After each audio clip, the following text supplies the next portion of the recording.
जी अस्सलाम वालेकुम फ्रेंड्स, कैसे हैं आप लोग। उम्मीद है आप लोग खैरियत से होंगे। वीडियो लगातार रिकॉर्ड की जा रही हैं। रमज़ान में भरपूर वीडियोस आएंगी। फुल तैयारी के साथ हम लोग तैयार कर रहे हैं वीडियोस अभी से, ताकि आपको कोई कॉम्प्रोमाइज़ ना करना पड़े। और रमज़ान के बाद आपको मालूम है आपके पेपर होंगे, तो फुल कोशिश की जा रही है कि जो जो कर सकें हम लोग आपके लिए वो कर रहे हैं पेश खिदमत में। और लगातार काम किया जा रहा है इस पर, ताकि आप लोग को एक क्वालिटी वर्क और एजुकेशन मिल सके। यही हमारा वादा है आपसे, और यही हमारा अहद भी है, और यही हमारा आवाज़ है। चलें शुरू करते हैं। क्या पढ़ा था हमने लास्ट? Cloning of gene. ज़्यादा कुछ लिखा नहीं था, बातें बताने की थी। बहुत ही लंबी हो जाती अगर मैं इसके अंदर लिखने शुरू करता तो वीडियो शॉर्ट ही रख रहा हूँ मैं। और अब किसकी बात होगी? New slide. हम पहले क्लासिकल पढ़ चुके, जो हम उसके अंदर रिकॉम्बिनेशन डीएनए करा रहे थे। लेकिन अब हम कराएंगे मॉडर्न। मशीनें आ गई हैं भाई, मशीनों का दौर है, एआई का दौर है, तो मशीनें आ चुकी हैं। तो पहले हम कर रहे थे क्लासिकल के ज़रिए। पहले हम जो है माइक्रोस्कोप यूज़ करके हाथ से मतलब कर रहे थे ये सारा काम, एंजाइम डाल के। लेकिन अब ऐसा नहीं है। अब आ गई है जदीद दौर। उसमें क्या होता था, हमें टाइम लगता था उसके अंदर जो है, हमें दिन लग जाते थे। पहले हमें चेक करना होता था, पता नहीं क्या क्या काम करना होता था, टाइम लगता था, क्योंकि इतना जल्दी एंजाइम काम नहीं करता। एंजाइम निकालना, एंजाइम डालना, फिर जोड़ना, ये सारे मतलब कॉम्प्लिकेट हो रहा था। तो मॉडर्न डॉन ने इसका क्या किया, निकाल दिया अपना हल। वो क्या है? पॉलीमरेज चेन रिएक्शन पढ़ना है आज हमें।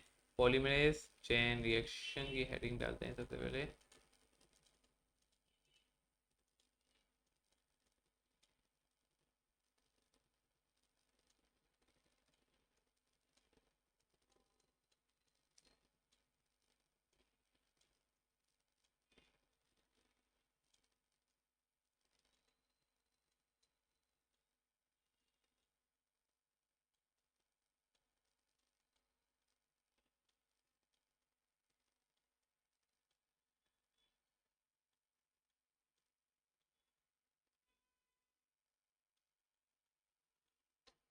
तो इसके अंदर हम क्या पढ़ रहे होते हैं? पॉलीमरेज चेन रिएक्शन के अंदर ये भी बिल्कुल उसी तरीके से काम किया करता है। ये भी क्या करता है, जैसे मैं आपको बोला पहले जीन क्लोनिंग की जाती थी, वो ओल्ड मेथड था रिकॉम्बिनेशन डीएनए टेक्नोलॉजी के जरिए। अब न्यू मेथड है पॉलीमरेज चेन रिएक्शन, काम सेम है। हम वही इंसुलिन बनाएंगे। तो इसका क्या क्या स्टेप होता है? तो इसके जो नंबर वन स्टेप हैं, जो नंबर वन स्टेप है वो होता है डी नेचुरलाइजेशन। डी नेचुरलाइजेशन के अंदर क्या कर रहे होते हैं, हमने इंसुलिन लिया। जैसे कि अगर मैं फांसी थोड़ा छोटा करके, पहले हम करेंगे डी नेचुरलाइजेशन। डी नेचुरलाइजेशन के अंदर क्या होगा अभी मैं आपको बताता हूँ।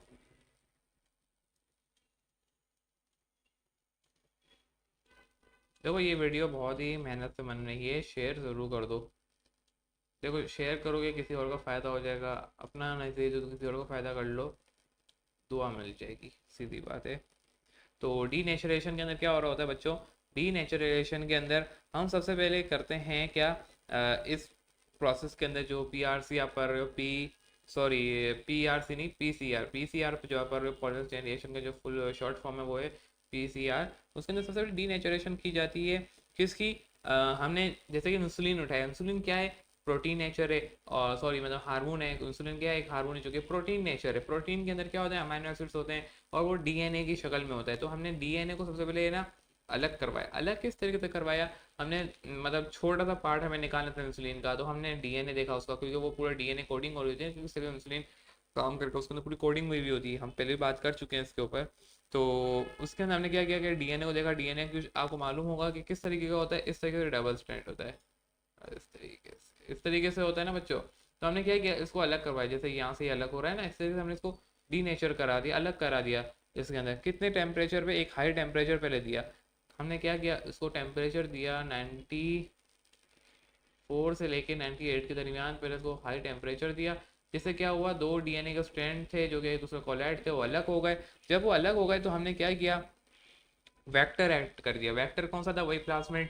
वही बात हो गई, वो हमने ऐड कर दिया। जो इसके अंदर जो प्लाज्मिड था उसके अंदर 10 न्यूक्लियोटाइड्स थे, जैसे अमाइनो एसिड होते हैं ना। ये सारी बातें हम कर चुके हैं। तो हमने क्या किया, नेक्स्ट स्टेप के अंदर, नेक्स्ट स्टेप ही हम लिख देते हैं ताकि आप लोग कंफ्यूज ना हो। हमने प्राइमर ऐड कराया।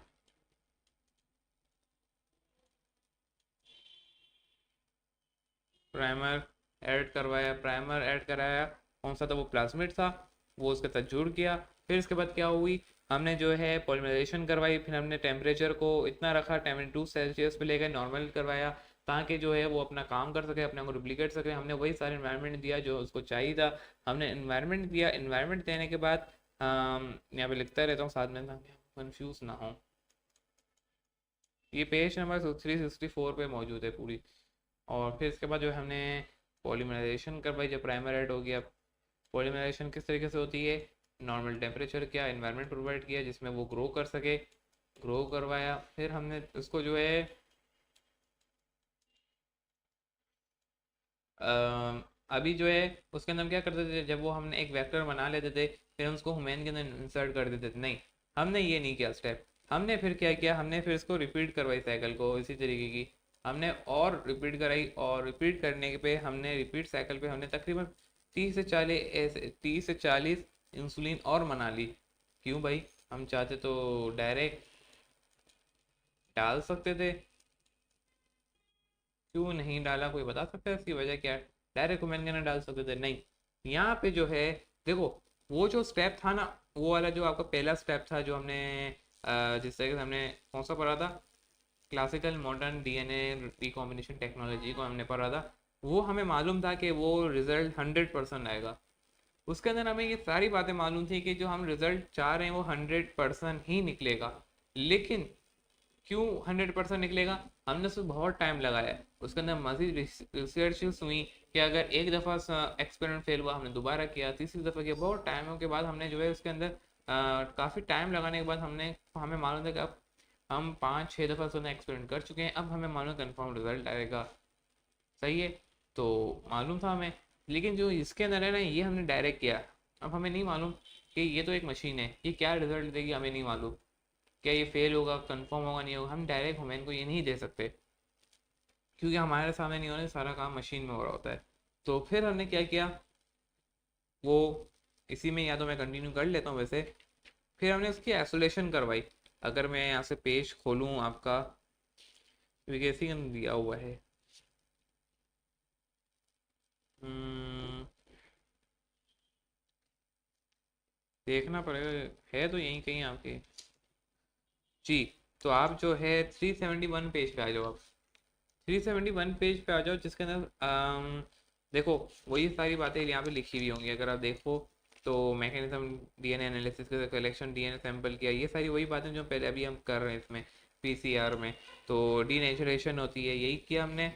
और फिर इसके बाद जो है बोटलिंग हुई। बोटलिंग के अंदर क्या होता है, इसके अंदर कुछ स्टेप्स हैं जो नहीं इंक्लूड है। बोटलिंग के अंदर क्या होता है कि हमने उसको थोड़ी देर छोड़ा, उसको आइसोलेट किया, फिर चेक किया। फिर इसके बाद जो है हमने लेबलिंग की, RFLP। ये क्या होता है, कहना उसको हमने रेडियो एक्टिव के जरिए देखा कि ये सही चीज़ है यानी कि ये ह्यूमन के अंदर डाल सकते हैं यानी।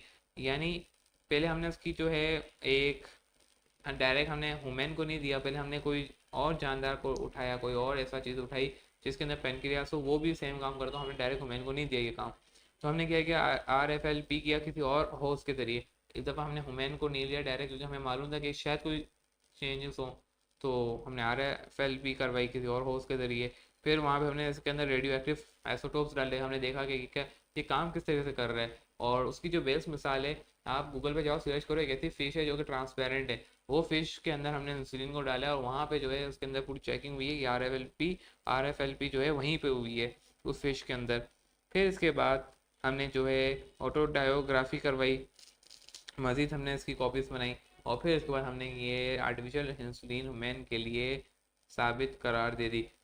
अब आपका एक सवाल ज़ाहिर होगा इस वीडियो के अंदर कि हम लोगों ने पॉलीमरेज चेन रिएक्शन कराई क्यों, जब हमें इतना डाउट था कि ना रिज़ल्ट 100% नहीं आएगा, उसमें रिज़ल्ट 100% आ रहा है। देखो, उसको काम कराने में हमें काफ़ी मेहनत लग रही थी, इसको काम कराने में मेहनत नहीं, एक दिन का काम है ये। पॉलीमर चेन रिएक्शन के अंदर इंसुलिन बनाना एक दिन का काम है, उसके अंदर सालों की मेहनत थी, उसमें 5 महीने 6 महीने लग जाते थे। ये एक दिन में बन रहा था, इसके अंदर पॉलीमर चेन रिएक्शन। तो आप खुद सोचो, हम एक दिन में अगर एक रिजल्ट भी ख़राब आ रहा है एक दिन के अंदर पूरा स्टेप कराने के बाद, हम कितने ऐसे रिएक्शन कर लेंगे एक दिन में ही। यानी हम एक हफ्ते के अंदर इंसुलिन कंफर्म करता हूँ कि तैयार होकर आ जाएगी, इतना टाइम नहीं लगेगा जितना उसमें लग रहा था। ये है लॉजिक, हम क्यों यूज़ कर रहे हैं। कहाँ वो 4 से 5 6 महीने वाली प्रोसेस को हमने एक हफ्ते के अंदर कंप्लीट कर सकते हैं, ये हकीकत है। तो वीडियो इतनी थी, बोनस चेन रिएक्शन। ये इम्पोर्टेंट भी है और शॉर्ट में ही आ सकता है और मे बी लॉन्ग में भी आ सकता है, 2-3 क्वेश्चन को मिला के ही आ सकता है। और आर एफ एल पी हम कहाँ कहाँ यूज़ करते हैं इसी के अंदर देख लें, अगर आप देखना चाहें तो। इसके अंदर अगर मैं पेज खोलूँ, वीडियो तो वैसे मैं सोचा एंड कर दूँ, लेकिन मैंने बोला चलो उसको भी कर लेते हैं। आर एफ एल पी कहाँ यूज़ की, सॉरी पी सी आर कहाँ यूज़ की जाती है? मेडिकल डायग्नोस करने के लिए। मैंने बोला कोई इंसुलिन बनानी हो, कैंसर का देखना हो, कुछ भी करना हो हम देख सकें। और फॉर जेनिक एनालिसिस, सिर्फ इंसुलिन नहीं बनानी होती, बहुत सारे ऐसे काम होते हैं। ऐसा ना हो कि आप इंसुलिन ही कर रहे हो, आप गूगल पे जाओ, सर्च करो, वहाँ पता चल जाएगा कौन कौन सी जगह पे यूज़ किया जाता है। फिर इसके बाद डीएनए प्रोफाइल करनी हो कि ये क्यों ऐसा हो रहा है, बहुत सारी वजूहतें हैं। इन्वायरमेंटल मॉनिटराइजिंग करनी हो, जेनेटिक रिसर्च करनी हो, फिंगरप्रिंट, ये सारे जो फिंगरप्रिंट्स होते हैं आजकल, ये सब इसी बुनियाद पे चले होते हैं। पी सी आर पे ही जो है आपकी फिंगरप्रिंट्स और ना पूरी फेस का जो फेस लॉक, ये सब जो आपने देखा है न्यू टेक्नोलॉजी, ये पी सी आर पे ही काम हुए हैं इस पे। तो बस ये एक बार आप पढ़ लेना और मुझे दी इजाज़त। मेरा नाम है अमर। अल्लाह हाफिज़।